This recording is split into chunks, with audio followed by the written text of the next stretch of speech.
9.85, identical to Sabrina Marr, the previous American to go on the balance beam. And now the leader in the all-around competition, which is also underway here, Svetlana Boginskaya.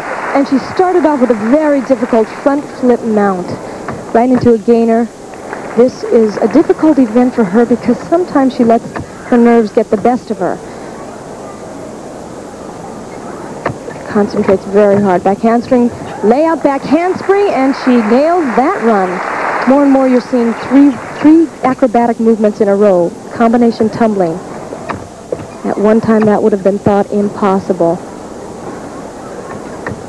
She tied for third on this event at the World Championships. And she's being quite aggressive here. Her rhythm is good. To give you an idea of how she thinks, you know, some people might have a collection and just leave it at that. She has a doll collection and has gone one step further. She gets the dolls to have removable limbs and movable legs, and she's able to move the dolls and create certain moves and routines that she is then able to use in her gymnastics routines. So a slight break there. 0.2 of a point. But she doesn't let that bother her, Al. You know, many times a person will get real cautious if they have little breaks in their routine, and they won't go as hard for different moves. But she moves very well. Run off double back, and she lands it. No step. She has the most serious of poker faces. You don't know if she's got a full house or nothing across the board, but she's been the best so far today. Svetlana Boginskaya, who needs a 9.875 to retain her lead in the all-around competition. And talk about powerful. To get enough height on this front flip mount, you really have to be strong in the legs. She clears that beam, shoulders right down the center, and she nails it. First Olympic qualifying meet for men on their way to... And this is always a relief, the end of the balance beam routine. Of course, you can't let down at all, but she has no trouble there on that double back. The score for Boginskaya is 9.85. And we have a tie in the all-around competition here in Phoenix. It is Soviets across the board in that competition, but Sabrina Marr is still right there and challenging with one more event to go, the floor exercise, which is next. Back live to Phoenix, Arizona. You're looking at a nearly full house at the Arizona Veterans Memorial Coliseum, a dual meet between the United States and the Soviet Union, the fifth such dual meet. Today the women, tomorrow we'll have the men for you on ABC Sports. And right now the Soviet Union has a very commanding lead over the United States, but it is in the all-around competition where the United States may be able to build some confidence for one of its gymnasts, and that is Sabrina Marr. Final warm-ups currently underway for floor exercise. Now, we have had some controversy follow the gymnastics team here, and it hasn't involved the Soviets at all. Bela Karolyi, it's been 7 years since he left his home in Romania. The coach of the legendary Nadia decided to defect to the U.S. in 1981. Becky Dixon has more on the Carolla story as it exists now. For Bela Karolyi, this gym in Houston, Texas has been his ticket to American success. It was here that Bela trained Mary Lou Retton, and now it is here that hundreds of other young girls come hoping to get their chance. All of this has afforded Bela a chance to realize one of his dreams, owning his own Texas ranch, complete with a bull named Gorbachev. But in spite of all his success, Bela has found more acceptance from the bull than he has from the U.S. gymnastics community. We all remember this scene from the 1984 Olympics, Bela and his bear hug for Mary Lou. But because he wasn't an official for the U.S. team, Bela wasn't even allowed on the floor. And the only reason he got this close to the competition was because an equipment company gave him a pass. 4 years later, and things have changed. Sort of. Although Bela's been overlooked twice as the women's coach, he at least has received official recognition from the U.S. Gymnastics Federation. He was recently named chief of the American Gymnastics delegation to Seoul. But this still won't allow him on the floor as a coach, because the coach is this man, Don Peters, and he says the chief of the delegation has other responsibilities. Prestigious role. It's usually given to someone as a reward for their efforts in the sport, and I think that's part of the thinking behind giving him that position, is saying, you know, thank you for your contributions, etc., and it's a prestigious thing. Bella, you have just been named chief of the American Gymnastics delegation. Now, what does that mean? Basically, a delegation leader is supposed to go out and to be part of all the concerns. I'm supposed to respond of the welfare of the three different teams. That would be the rhythmic gymnastics, artistic gymnastics, I meant men's and women's, plus the men's gymnastics, which is again another team. Now, beside these things, I know probably the biggest advantage from my standpoint is I can be very, very close to my girls and to my athletes, those who are going to compete.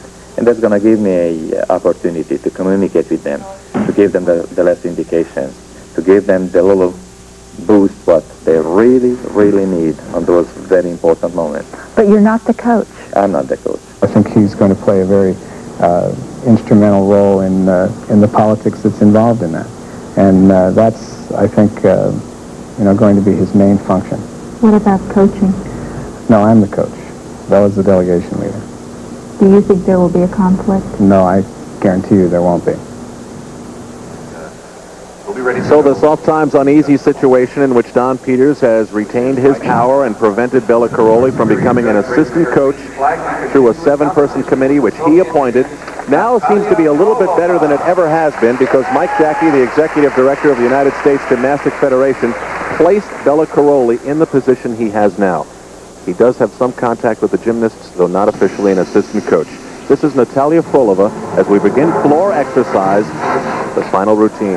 As I mentioned, the depth of the Soviet team is what makes them so great, and Frolova is not the sparkler on the team, but she certainly is a great team player. Wonderful full-in double back there. Kathy, in light of the music, I'm really glad you're giving us the facts and only the facts.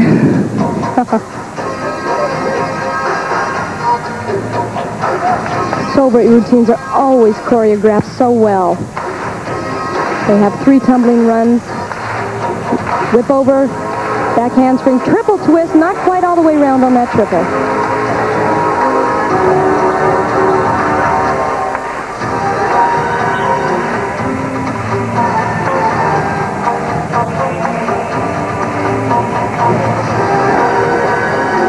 One of the things you try to do in your routine is get that audience participation. It always helps.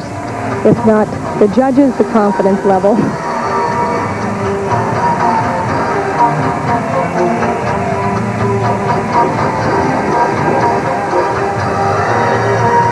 And now preparing for her last tumbling run.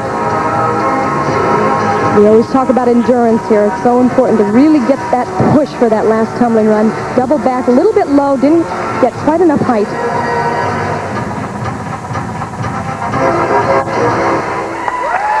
Strong routine, though. Beautifully done. She grabbed the crowd's attention right at the beginning with her selection of dragnet music, and they paid attention right down the whole routine. Natalia Frolova of the Soviet Union from the city of Leningrad, and boy, it must be beautiful there today. Springtime in Leningrad. Take another look at her tumbling run. As I said, endurance plays such a big part on the floor exercise, although it used to be that, so you can see there her shoulders are down. There used to be a flat mat, and now they have springs under the mat, which is a big help. Scissor leap there. And she's relieved at this point. She lists her hobby as listening to music, and I think you can tell she has listened to an awful lot to come up with that. Natalia Frolova. Now, after 3 events, the vault, uneven bars, and balance beam, you can see the lead of the Soviet Union, 148.425 to 146. Now, that's an insurmountable lead for the United States. However, the all-around competition sees Sabrina Marr right in the thick of things. She is currently in 3rd place, and that will mean a very important floor exercise routine is coming up for her as we continue today. Phoenix, Arizona, the United States, and the Soviet Union. We've come down to the floor exercise, which is the final event in this competition between the United States and the Soviet Union. Sabrina Marr, daughter of Chinese parents, may be peaking at just the right time for the Olympic Games in Seoul. Becky Dixon asked her what she likes about gymnastics.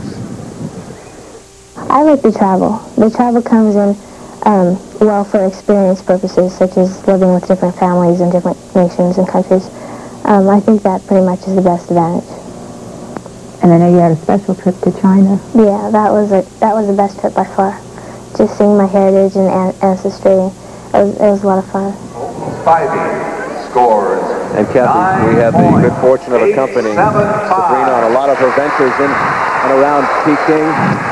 There's Rose Morris, Sabrina's mother, was also there. She came to the United States from Canton, China. Now Sabrina, as we've mentioned, is right in the middle of the all-around race. But before she has a chance to go, we have much more entertaining floor exercise routine to look at. Here's Natalia Lashenova of the Soviet Union. An extremely talented gymnast. Watching her in practice, you think that she has everything physically to be the best in the world. Unfortunately, she's a little bit unpredictable in competition and still is unproven. But what a talent. Watch this opening tumbling run. Look, double layout, great height. She nails the landing. Believe me, she will get that crowd on her side any moment.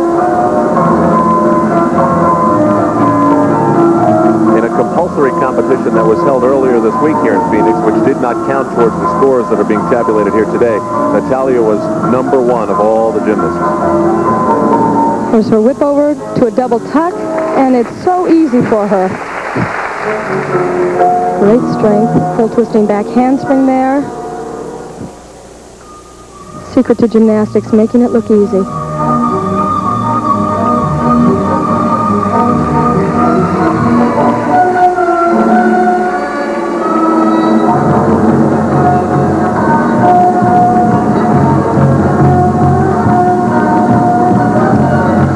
Taking a little breather before her final tumbling run. Full and double back. You can't get better than that. Extremely difficult move to end a routine with. 4'7", 69 pounds. You remember in the Wood Memorial today? Well, the horses almost ran with 2 Natalia Lashenovas on their back in that race today. We'll continue in a moment. I stained this last year, and it's fading already. Why? You didn't protect it with Thompson's Water Seal stain. Look at that streaking. Guess I used the wrong stain. You did. Only Water Seal stain contains Thompson's Water Seal, a formula that's better than the leading brand at protecting both the color and the wood, and this test shows it. With Water Seal stain, the next time won't be for a long time. Thompson's Water Seal stain, beauty that lasts at last. Now available at selected paint, hardware, and home center stores. Hi. Great day today, huh? Waiting for a friend. I got this picnic planned. I told her I got just the recipe. Hey, I'm an 80s kind of guy. Even brought the Natural Light. It's the beer with a taste for food. Today, it's gourmet all the way. The works. Hi. Hi. No, here comes the caterer now. 2 dogs, the works. Nothing's too good for my gal. Yeah, all natural, less filling. It's Natural Light from Anheuser-Busch. Wow, you're quite the chef. Yeah. Here comes the dessert. Perfect. What a day. This is Melissa Marlowe. Were it not for a stumble on the uneven bars, Natalia Lashenova would be right in the middle of the all-around race, especially when you consider her floor exercise score of 9.975. And now back to beautiful Melissa Marlowe of the United States. And this is new music and a brand new exercise for Melissa. She's delicate, she's supple, but she sure demonstrates power. As you will see right here in her first tumbling run. Pull in double back, a little bit low with the shoulders there. Great flexibility.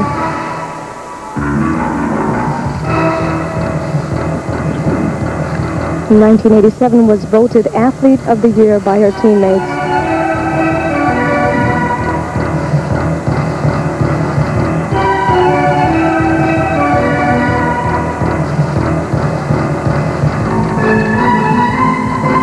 Another critical tumbling run coming up here. Actually, you will see 2 tumbling runs in one. Start off in one direction, right into a punch front. Little momentum lost there, not much. To another double twist.